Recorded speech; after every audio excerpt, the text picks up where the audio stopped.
Cat and Mouse in Partnership. A certain cat had made the acquaintance of a mouse, and had said so much to her about the great love and friendship she felt for her, that at length the mouse agreed that they should live and keep a house together. "But we must make provisions for winter, or else we shall suffer from hunger," said the cat. "And you, little mouse, cannot venture everywhere, or you will be caught in a trap some day."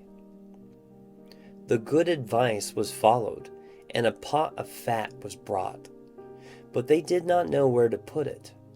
At length, after much consideration, the cat said, "I know no place where it would be better stored up than in the church, for no one dares take anything away from there. We will set it beneath the altar, and not touch it until we are really in need of it." So the pot was placed in safety, but it was not long before the cat had a great yearning for it, and said to the mouse, "I want to tell you something, little mouse. My cousin has brought a little son into the world, and has asked me to be godmother. He is white with brown spots, and I am to hold him over the font at the christening. Let me go out today, and will look after the house by yourself." "Yes, yes," answered the mouse. "By all means, go. And if you get anything very good, think of me. I should like a drop of sweet red christening wine, too." All this, however, was untrue. The cat had no cousin, and had not been asked to be a godmother. She went straight to the church, stole to the pot of fat, began to lick at it, and licked the top of the fat off. Then she took a walk upon the roofs of the town, looked out for opportunities, and then stretched herself in the sun, and licked her lips whenever she thought of the pot of fat. And not until it was evening did she return home. "Well, here you are again," said the mouse. "No doubt you have had a merry day." "Well off," answered the cat. "What name did they give the child?" "Top off," said the cat, quite coolly. "Top off?" cried the mouse. "That is a very odd and uncommon name. Is it a usual one in your family? What does it signify?" The cat said, "It is no worse than Crumb Stealer, as your godchildren are called." Before long, the cat was seized by another fit of longing. She said to the mouse, "You must do me a favor, and once more manage the house for a day alone. I am again asked to be godmother, and as the child has a white ring around its neck, I cannot refuse." The good mouse consented, but the cat crept behind the town walls to the church and devoured half the pot of fat. "Nothing ever seems so good as what one keeps to oneself," she said, and was quite satisfied with her day's work. When she went home, the mouse inquired, "And what was the child christened?" "Half done," answered the cat. "Half done? What are you saying? I never heard the name in my life.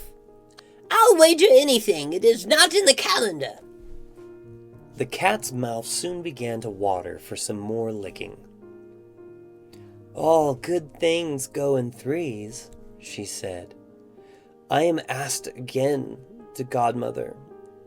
The child is quite black, only has white paws, but with that exception, it has not a single white hair on its body. This only happens once every few years. You will let me go, won't you?" "Top off? Half done?" answered the mouse. They are such odd names. They make me very thoughtful.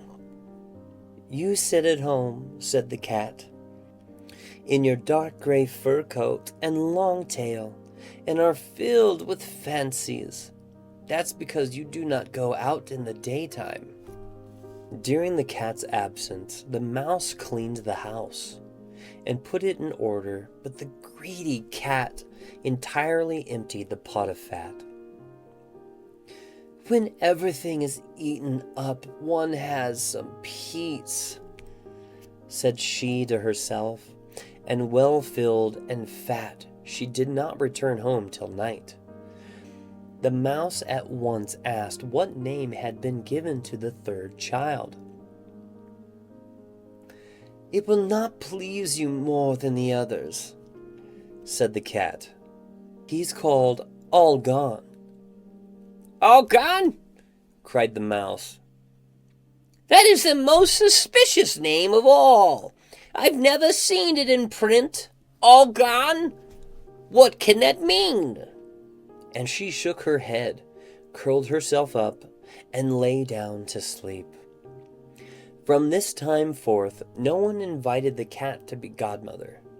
But when the winter had come and there was no longer anything to be found outside, the mouse thought of their provision and said, Come, cat.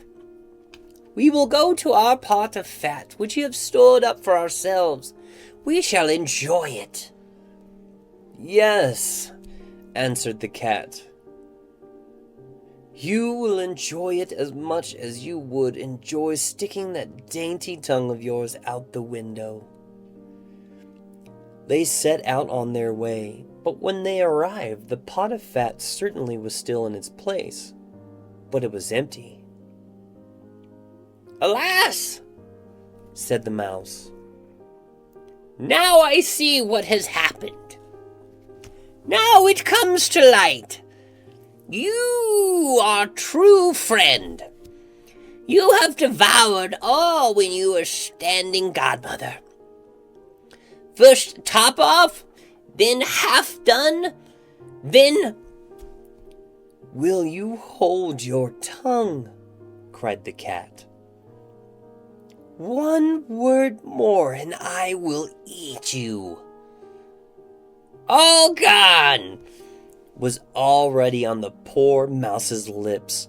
Scarcely had she spoken it before the cat sprang on her, seized her, and swallowed her down. Verily, that is the way of the world. The end.